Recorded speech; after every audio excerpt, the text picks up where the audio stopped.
What's up guys and welcome. You are watching Fazi Fitness. So guys, channel membership is now live. Link is in the description and the first comment. Do check it out.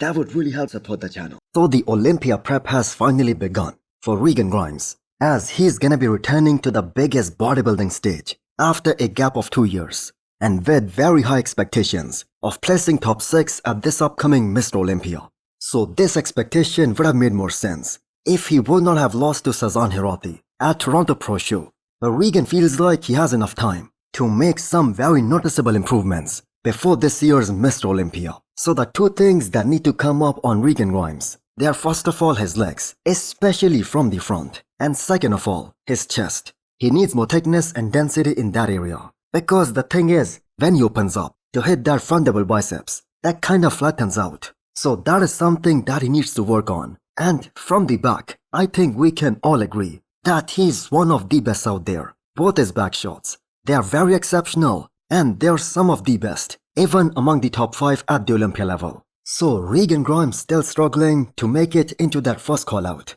after competing as a pro since 2017. And that is mainly because of that size aspect. That is a proof that him switching to classic physique division back in 2018, that was not a good call by any means. And I'm gonna go as far as saying this, he kinda wasted that whole year. That could have been utilized to add more muscle, more mass on his frame, as he was trying to fit in a division where he just did not belong. But this year we did saw him bring his all-time best at this past Cali Pro show. And yes, I know, he wasn't very consistent in all the 3 shows that he did this year.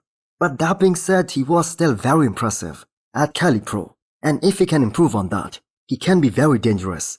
Now realistically speaking, if Regan is able to place top 8 at this upcoming Mr. Olympia, that would be a huge accomplishment, because he's gonna have to beat guys like Brandon Carey, William Bonac, Rafael Bundal, Tonio Burton, possibly some others, in order to get into that top 8. But let me know what you guys think. How high can Regan place at this upcoming Mr. Olympia in October?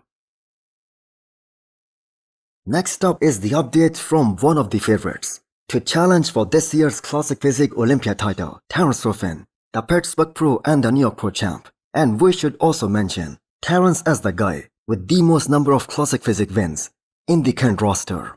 So Terrence at the moment is in Brazil, training with Fabrico, the same guy who also trains Derek Lunsford. And Terrence will also be conducting some seminars in Brazil. So the man is playing his part, giving the knowledge back to the young community. Now, Terrence at the moment is looking very big and very strong, with less than 13 weeks to go. And based on the physique that we saw from him in both the shows that he did, the Pittsburgh Pro and the New York Pro, there is a consensus among most of the bodybuilding fans and the community that if there is one guy who can really challenge Mike Sommerfeld for that Classic Physique Olympia title this year, that is of course Terrence Ruffin, because of 2 major reasons. Terrence fits that definition of being classic from every angle, and many people consider him one of the most classic looking man in that entire division. And the man compares very well with Mike Sommerfeld, as you will never see a single comment under any post of Terrence Ruffin asking him to switch over to the 212. And Mike, on the other hand, he gets those comments all the time. And secondly, Terrence had the most room to grow to get bigger, even after that very impressive transformation that he did from 2023 to this year, where the man totally changed his physique, top to bottom, front to back. To be very precise, Terrence had another 6 pounds, which is plenty of muscle to put on, especially on a frame like Terrence's.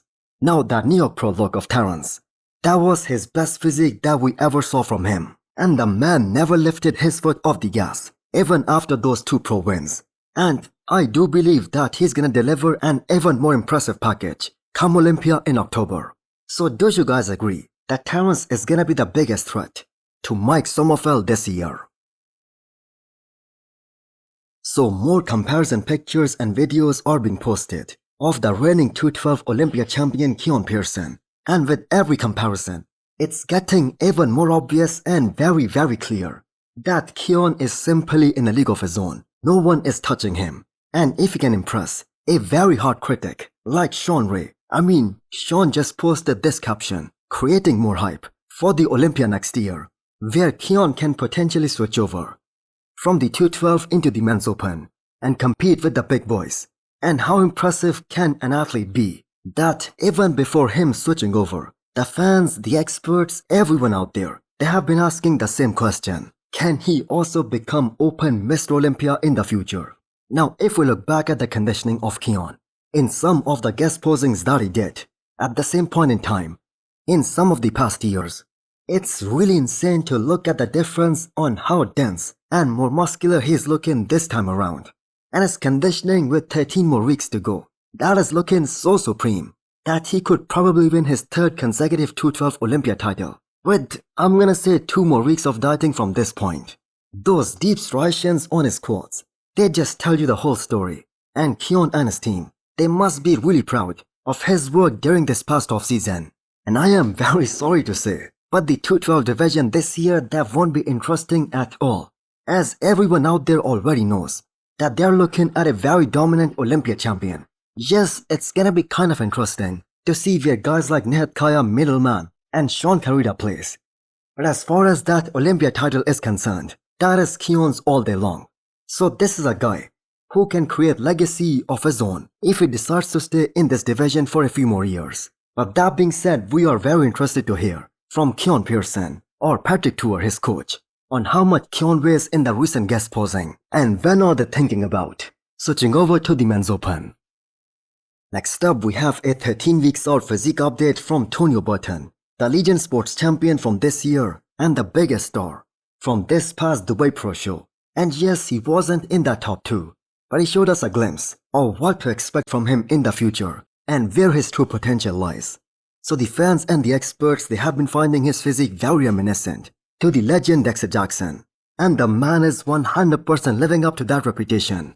And just think about this. It took him just 1 off-season to close that size gap. And not a single comment we saw in regards to Tonio Burton that he was a former 212 competitor this time. So Tonio has some amazing genetic gifts, especially with the way his quads look from the front and the way his waist comes in. It was the perfect X-frame that we saw from him at this past Dubai Pro Show with his front relaxed pose. And not just that, his front double biceps and the front lat spread, they are also very impressive, and so are both his back shots. So the poses that he has to work on, they are the side poses and the most muscular shot. So Tonio has been able to stay in a great shape in that post-show phase, and the man should be very happy that he decided to enter this year's Dubai Pro Show, and he cleared all the doubts that people had when he won the Legion Sports, where there was literally no competition for him. Now, Tonio was top 8 at the Olympia back in 2023, and this is a guy who has a very realistic chance of improving his placings. So the ideal case scenario for Tonio Burton, that would be to win one of the shows in that post-Olympia tour and then use the rest of the year to grow, to get bigger. Because more size, that is what he needs. And that is probably going to enhance his aesthetics and his X-frame even more. And that is going to make him a much more dangerous bodybuilder in the upcoming years. Next up, we have a 13 weeks out physique update from Jeremy Bundal. So regardless of where he places at his last Mr. Olympia ever, one must admit that his body is changing very fast on a weekly basis, and he looks very impressive this far out. So this is the same guy who had this famous saying that no one can outwork him. And as a 4 times men's physique Olympia champion, he has that mindset too. But will he live up to the standard which are set by the current top physiques? Well, we're gonna have to wait and see, because in order for him to place top 3 at the Olympia this year, Jeremy needs more abs and more back, and he's gonna have to bring that same Olympia 2017 look. So do you guys remember what was the pivotal point in his career? It was him tearing his pec back in 2018, which posed him a few months back while prepping for the Olympia that year. And you can still see that on his pec on the right side, but that is now very much repaired, although I do not think that is gonna impact his placings whatsoever. Now, as far as his current condition is concerned, the man does look on point this far out, and this only gets better from here onwards. So do you guys think Jeremy can make into that Olympia top 4 or maybe top 5? Let me know what you guys think. And also hit the thumbs up button if you liked the video, and smash the subscribe button if you wanna come back for more. Thanks for watching.